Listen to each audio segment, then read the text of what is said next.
ಹುಲ್ಲಿಗೆ ಚಳ್ಳಂಬ್ರಿಗೆ ಎನ್ನುತ್ತಾ ಬೆಳೆಗಳಿಗೆ ಎಡೆಯ ರೂಪದಲ್ಲಿ ಹೊಲದ ತುಂಬೆಲ್ಲ ಚರಗ ಚೆಲ್ಲುತ್ತಾ ಭೂತಾಯಿಗೆ ನಮಿಸಿ ಹೊಲದಲ್ಲಿರುವ ಬನ್ನಿ ಮರಕ್ಕೆ ಪೂಜೆ ಸಲ್ಲಿಸಿ ಇಳುವರಿ ವೃದ್ಧಿಗಾಗಿ ನಮಿಸುವ ರೈತಾಪಿ ವರ್ಗದ ಹಬ್ಬವೆಂದರೆ ಅದು ಎಳ್ಳಮಾವಾಸ್ಯೆ.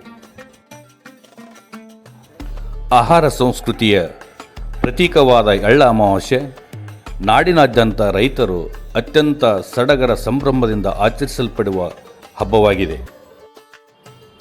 ರೈತರು ತಮ್ಮ ತಮ್ಮ ಹೊಲಗಳಿಗೆ ತೆರಳಿ ಮನೆಯಿಂದ ತಂದ ನಾನಾ ಬಗೆಯ ಖಾದ್ಯಗಳನ್ನು ಸೇರಿದಂತೆ ಎಳ್ಳು ಬೆಲ್ಲವನ್ನು ಸೇರಿಸಿ ಚರಗ ಚೆಲ್ಲುವ ಮೂಲಕ ಒಂದು ಸಾಂಪ್ರದಾಯದ ಹಬ್ಬವನ್ನು ಆಚರಿಸುವ ಒಂದು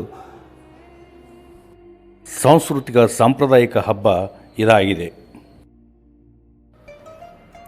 ಎಳ್ಳ ಅಮಾವಾಸ್ಯೆ ಎಂದರೇ ಅದು ನಮ್ಮ ರೈತಾಪಿ ವರ್ಗದ ವನಮಹೋತ್ಸವ ಎಂದರೆ ತಪ್ಪಾಗಲಾರದು.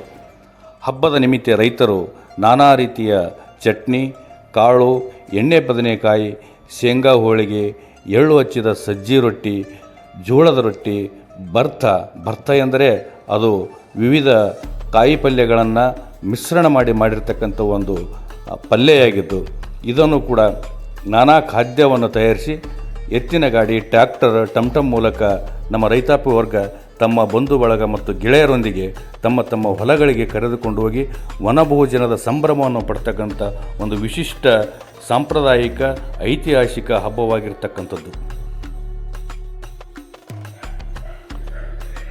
ಎಳೆ ಬಿಸಿಲು, ಎಳ್ಳು ಬೆಳೆ ಬರುವ ದಿನವನ್ನು ಎಳ್ಳ ಅಮಾವಾಸ್ಯೆ ಎಂದು ಆಚರಿಸಲ್ಪಡುವ ಈ ಹಬ್ಬಕ್ಕೆ ನಮ್ಮ ಪೂರ್ವಜರಿಂದ ಬಂದ ವೈಜ್ಞಾನಿಕ ಹಿನ್ನೆಲೆಯೂ ಕೂಡ ಇದೆ.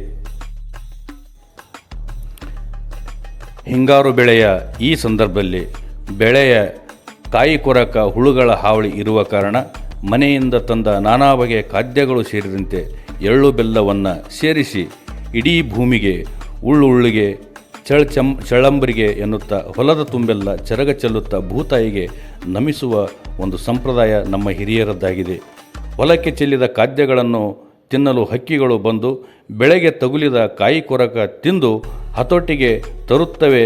ಅಲ್ಲದೆ ಎಳ್ಳು ಬೆಲ್ಲದಿಂದ ಎರೆಹುಳುಗಳ ಸಂತತಿ ಕೂಡ ವೃದ್ಧಿಯಾಗಿ ಸಾವಯವ ಕೃಷಿಗೆ ಸಾಥ್ ನೀಡುತ್ತದೆ ಎಂಬ ಪರಿಕಲ್ಪನೆ ನಮ್ಮ ಹಿರಿಯರ ಆಚರಣೆಯ ಒಂದು ಮಹದುದ್ದೇಶ ಈ ಹಬ್ಬದ ಒಂದು ಆಚರಣೆಯಾಗಿದೆ ಎಂದು ಹೇಳಬಹುದಾಗಿದೆ.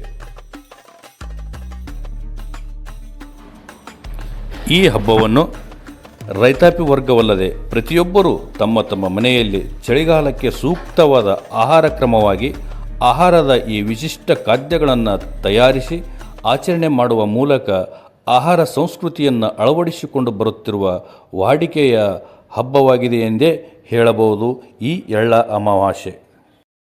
ಭಾಗದಲ್ಲಿ ವಿಶೇಷವಾಗಿ ಜೋಳ ಬೆರೀತಕ್ಕಂಥದ್ದು ಹಿಂದಿನಿಂದ ಬಂದಿರತಕ್ಕಂಥ ಸಂಪ್ರದಾಯ.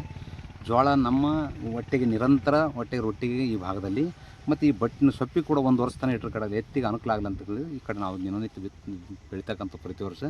ಅದರಲ್ಲಿ ಏನದ ಅಂದ್ರೆ ಯಾವುದೇ ಬೆಳೆಗೆ ನಾವು ಸರ್ಗ ಚೆಲ್ಲಿ ಇವತ್ತು ಎಳ್ಳಮಾಸಿ ಸರ್ಗ ಚೆಲ್ಲುವ ಹಬ್ಬವನ್ನು ಸಂಭ್ರಮದಿಂದ ಯಾದಗಿರಿ ತಾಲೂಕಿನ ಮುಲಾನಾಯಿ ತಾಂಡದಲ್ಲಿ ವಿಶೇಷವಾಗಿ ಸರ್ಗ ಚೆಲ್ಲುವ ಹಾಡುವ ಮುಖಾಂತರ ನಮ್ಮ ತಾಂಡದ ಉಡುಪುಗಳನ್ನು ಧರಿಸಿ ವಿಶೇಷ ಆಚರಣೆ ಸಂಭ್ರಮದಿಂದ ಆಚರಣೆ ಮಾಡಿದರು. ಭಾಳ ಖುಷಿ ಅನ್ನಿಸ್ತದೆ. ಇವತ್ತು ರೈತರ ಸರ್ಗ ಚೆಲ್ಲಿ ಬೆಳೆ ಹೆಚ್ಚಿಗೆ ಫಲ ಕೊಡಲಿ ಅಂತ ದೃಷ್ಟಿಯಿಂದ ಭೂಮಿ ತಾಯಿಗೆ ಏನಾದ್ರು ಸರ್ಗ ಚೆಲ್ತಕ್ಕಂಥ ಕೆಲಸ ಮಾಡಿದರು. ಇವತ್ತೆಲ್ಲ ಬೆಳಗ್ಗೆ ಸರ್ಗ ಚೆಲ್ಲಿ ಮುಂಜಾನೆ ಬಂದಿಲ್ಲಿ ಊಟ ಉಪಚಾರ ಮಾಡಿ ಸಾಯಂಕಾಲ ಹೊಲಕ್ಕೆ ಹೋಗ್ತಕ್ಕಂಥ ಪರಿಸ್ಥಿತಿ ಹಿಂದಿನಿಂದ ಬಂದಿರತಕ್ಕಂಥ ಈಗ ಕೂಡ ಅದನ್ನು ಮುಂದುವರ್ಸ್ಕೊಂಡು ಹೋಗಿರ್ತಕ್ಕಂಥ ರೈತರಿಗೆ ಏನಾದಂದರೆ ಇದು ಒಳ್ಳೆಯ ಬೆಳವಣಿಗೆ, ಇದು ಹೆಚ್ಚಿಗೆ ಫಲ ಕೊಡಲಿ ಅಂತ ಹೇಳಿ ದೇವರಲ್ಲಿ ನಾನು ಪ್ರಾರ್ಥನೆ ಮಾಡ್ತೇನೆ.